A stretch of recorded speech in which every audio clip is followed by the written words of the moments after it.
John Updike Sr. was born in 1924 in Trenton, New Jersey, to Archibald and Mildred Updike.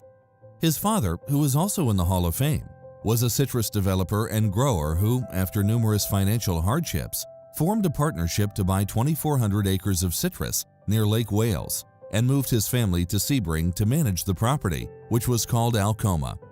John grew up in Sebring with his siblings Arch Jr. and Virginia, and graduated from Sebring High School, where he met and eventually married his childhood sweetheart, Jean Spivey. He attended the University of Florida, and when war broke out, he was called into service.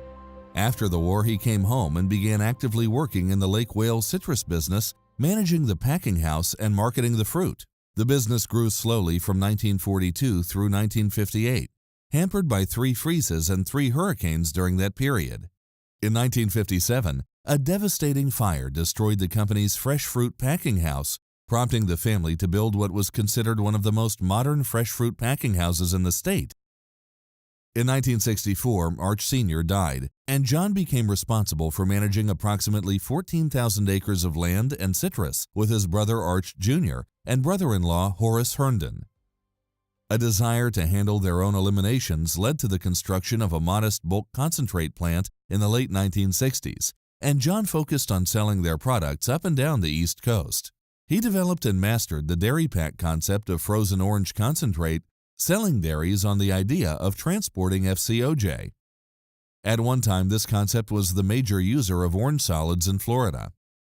We provided concentrate in the flavor that they wanted, made up the way they wanted, to independent dairies that had private labels.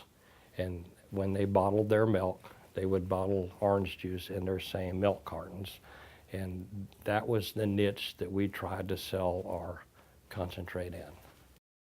A true visionary, John was able to see the big picture and think outside the box, seeing the benefit early on and using the futures market to help solidify prices.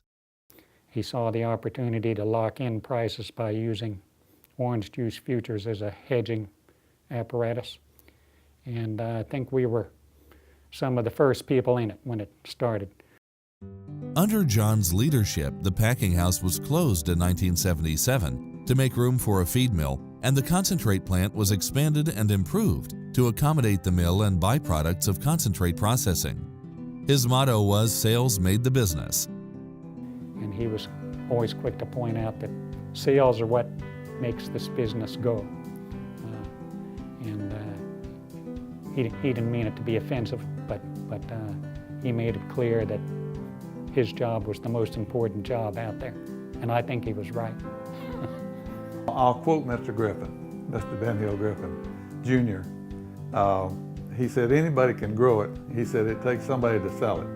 And so I think Mr. Updike probably had that same philosophy.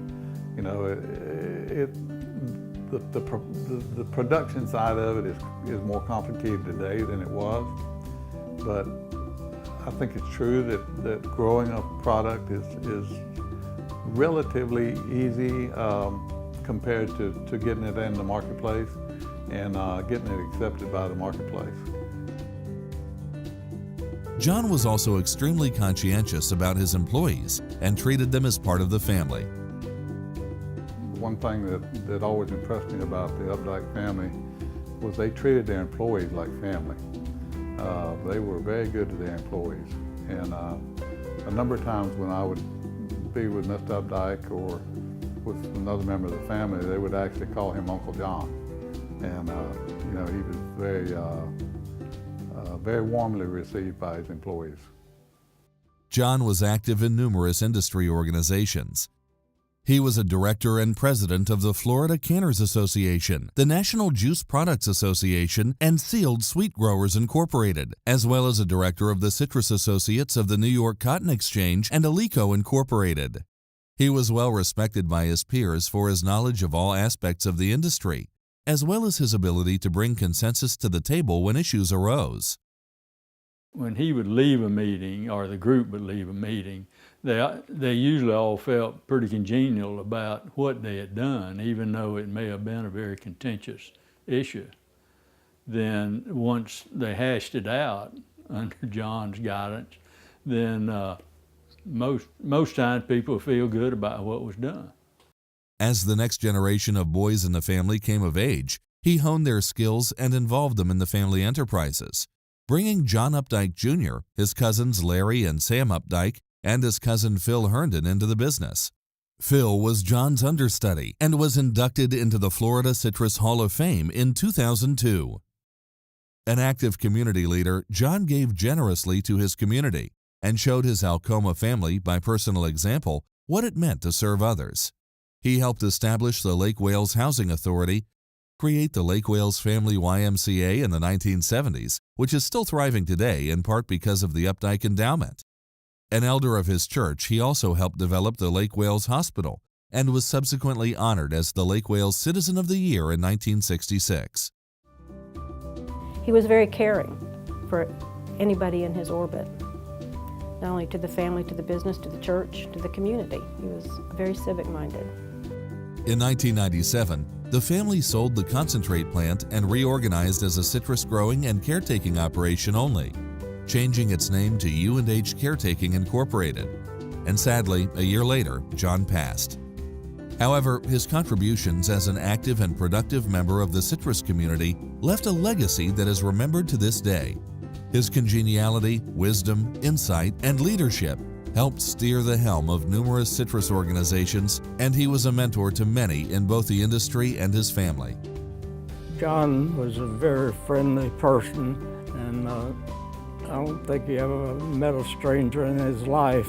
He mended with other people and made a good reputation, and they had confidence in him, and I think that had a lot to do with his success.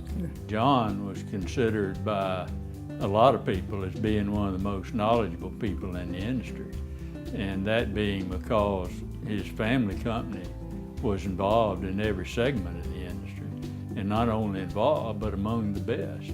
I think he was one of the true guiding lights of this industry. He was just a great thinker.